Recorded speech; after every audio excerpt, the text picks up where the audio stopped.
Welcome back, Flow Talk Episode 5. Rory Tettemer alongside y'all's 2024 All-Star outfielder, Hank Zeisler, also pretty much a super utility man. Hank, how are you doing today? Great. Thanks for having me. Yeah, it's good to have you. It's a guy, again, we just interviewed Ed, we interviewed TJ, but it's a guy that I think's also having, one of those unsung seasons. Obviously, you're an all-star. Ed was an all-star too, but just not as much media attention, I would say, maybe as like a TJ, as a Zaid, as a Craig.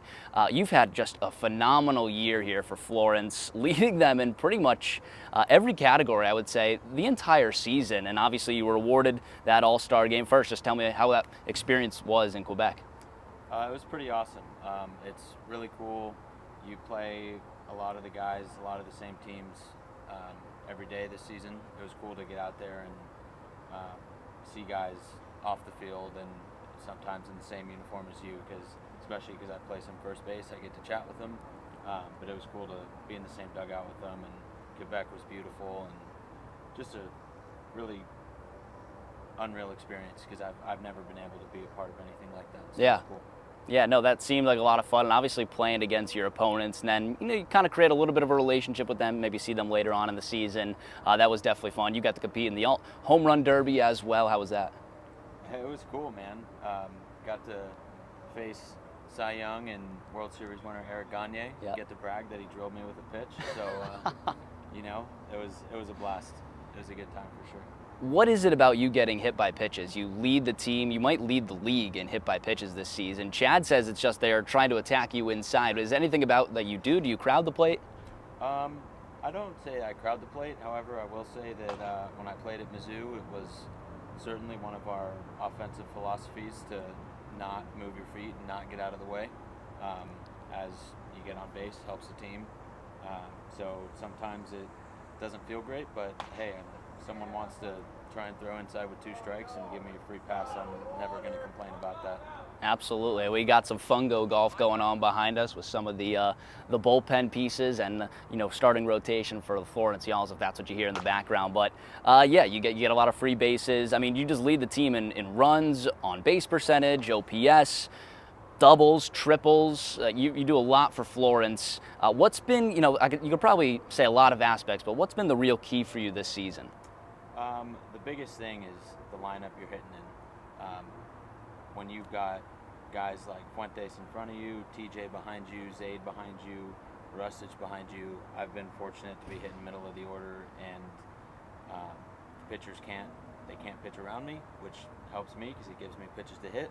And when I get on base, I got guys to drive me in. So I've been on a lot of good offenses, and it's really fun to hit when you got a bunch of guys that can do damage at any point. And as we've all seen, we can do that 1 through 9. So.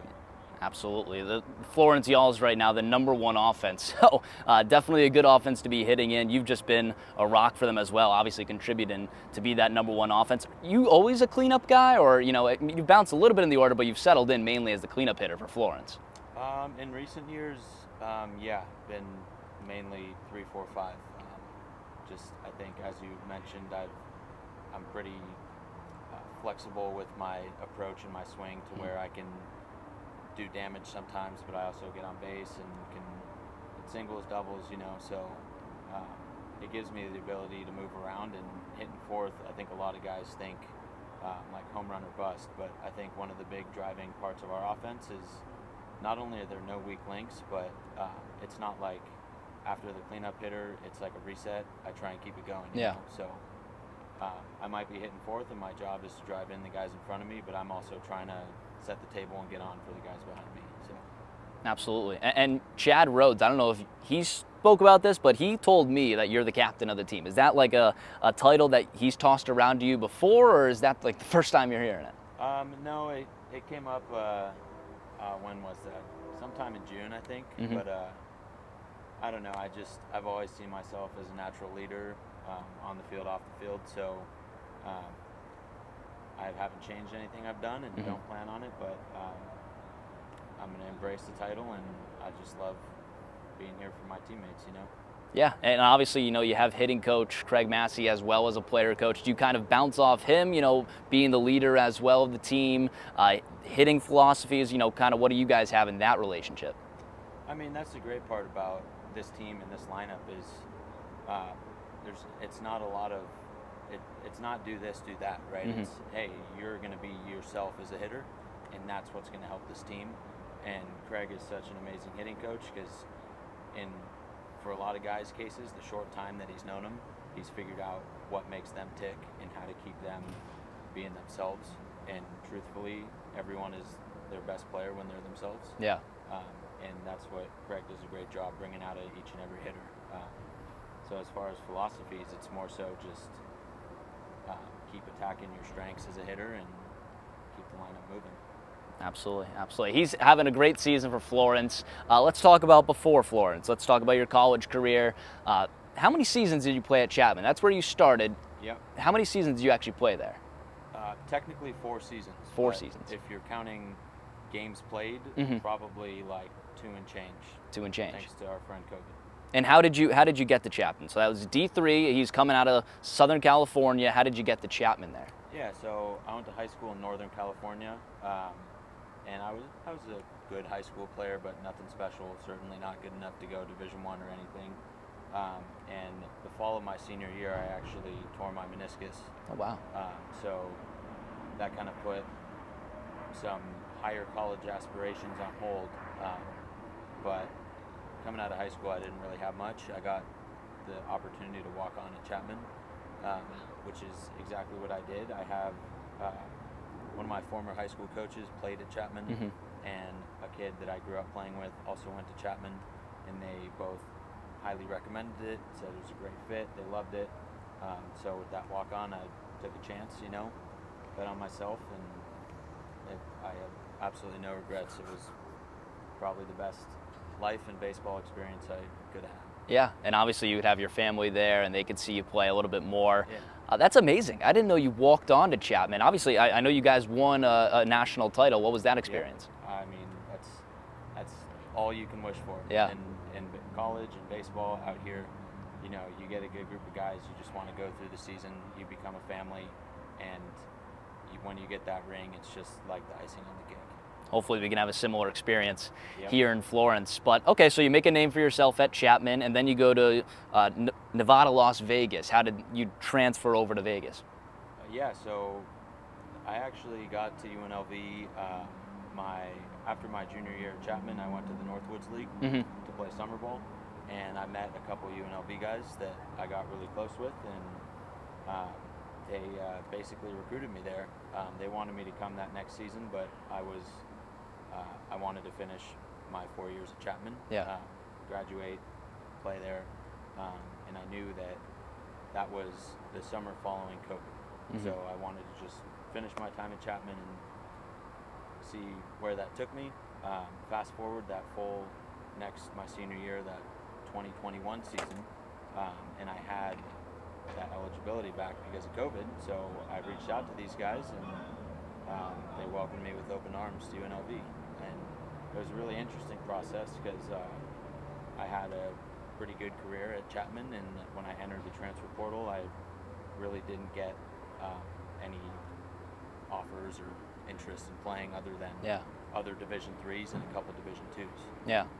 So I'm forever thankful and grateful for my buddies at UNLV that got me there, because that was a big step in my career. Yeah, and your college numbers they're ridiculous. They're like video game numbers. I mean, 350 batting average, 400 on base, 500 slugging, and obviously, you had success all the way through there. And what was that culmination like, then finally getting D3 walk-on to SEC with Mizzou?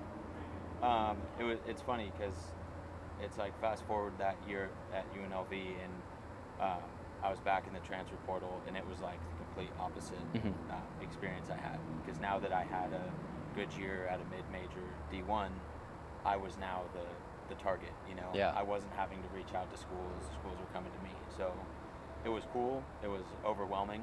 It was something that I never experienced in high school or at any point in college, just because I kind of figured my baseball journey out a little later in my college life. I didn't have any offers or anything out of high school, so it's crazy, but the Mizzou coaches and family there was incredibly nice, and did everything I needed to get me to go play there. And again, it was another incredible step in my journey. Absolutely. And how did you land on Mizzou? Obviously, that's a big change from a Southern California guy and then coming over kind of more towards the east, Mizzou. Yeah, I mean, for me, it was really just following the baseball. I had proven that I could hit at a Division I school at UNLV, and I felt like the next challenge was, all right, SEC. That's seen as the best of the best college baseball, and if I can go do it there, then just going to keep trying to climb the ladder. Yeah. And you succeeded there. I mean, a 291 average. You had a career high in home runs, 15 home runs. You had 55 RBIs. Did you have any action coming out of Mizzou? Obviously you were the main goal, always trying to get drafted and all that stuff. Did you have any action? I mean, who knows? Yeah. I've heard rumors and murmurs, and if it's there, it's there, and if it's not, it's not. But I'm here. Nothing ever happened. Couldn't tell you why, but like I said, I don't. It's out of my control. Yeah. I just do what I can on the field, and if somebody likes it, then I think they're going to like what they get, Yeah, and we're hoping you get picked up real soon, but we are happy to have you here in Florence. Let's talk about, I want to talk about the difference between Southern California baseball and, stuff here in Florence. Is there any different, play style from the West Coast and the East Coast? People talk about it all the time, but truthfully, I haven't noticed a big difference. It's the same game everywhere you go. I think that's part of the reason why I've been able to be successful through a lot of levels, is that it doesn't really matter what's changing, There's still a guy on the mound throwing the ball, trying to get you out, and bases are 90 feet away. Yeah. People say that sometimes West Coast baseball is more small ball style. That is certainly true at the Division III level. You got to kind of manufacture some more runs, some more bunts, hit and runs, whatnot. But then it's like at UNLV, the approach was go swing the bat. Yeah. We're not bunting or anything. But obviously the situation and the game dictate a lot of that. But like I said, I think it's more just perception of the game and how you play it. Yeah. Yeah. Absolutely. And I'm assuming you didn't have any winter in Southern California. No, this is about the winter there. Yeah. Okay. So 75 mid-August. Yeah. Yeah, so mid-August. So you got to play full season, full year baseball. Did you ever play any other sports? Not once I got to high school. Okay. Before high school, I played basketball, I played tennis, recreational soccer, whatnot. But once it got to high school, it was baseball. Yeah. That was it. It's been my passion since I can remember. It's my family, huge baseball fans. Yeah. My brothers, my dad, my mom, my sister, everyone's just diehard baseball. So I'm just happy and fortunate that I can keep playing it. Yeah, and I'm super jealous. Being from Massachusetts, I got to take a 6-month break off of baseball for this winter, which if you stay in Florence for a little while longer after the season, you'll see how cold it can get. Let's wrap it up here. I know you got a dog. Well, tell me about that golden retriever. Yeah. Seems like kind of the team dog here.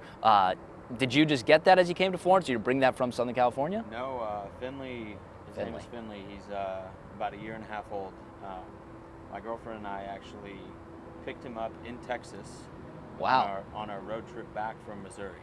Okay. So finished up school at Missouri, and he kind of just fell into our lap, and we drove down to Texas, picked him up, and drove him from Texas to Southern California. So he's a well-traveled pup, and he did the road trip from Southern California out to Kentucky. So he's a trooper, and he'll be here tonight, bark at the park. So yeah, he's a big, friendly giant.